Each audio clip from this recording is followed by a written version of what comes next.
Türkmenistan'dan Rusya'ya 4. ihracat uçuşunun tarihi Aralık ayında açıklandı. 24 Aralık 2021'de Sibirya Hava Yolları'nın bir sonraki ihracat uçuşu Türkmenabat-Moskova güzergahında düzenlenecek. İlgili duyuru, Türkmenistan'daki Rusya Büyükelçiliği Konsolosluk Bölümü Telegram kanalında yayınlandı. Bu, 32. ihracat uçuşu ve Aralık 2021'de 4. olacak. Ortalama olarak, giden uçuşlar Türkmenistan'dan ayda 2 kez kalkmaktadır. Bir önceki uçuş 17 Aralık'taydı, 190'dan fazla kişi yolcu oldu.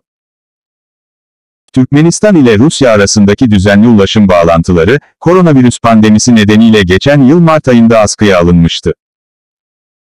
Daha önce, Rus diplomatik misyonu, Türkmenistan vatandaşlarının Rusya'ya girerken yanlarında hala koronavirüs bulunmadığına dair bir sertifika bulundurmaları gerektiğini bildirmişti.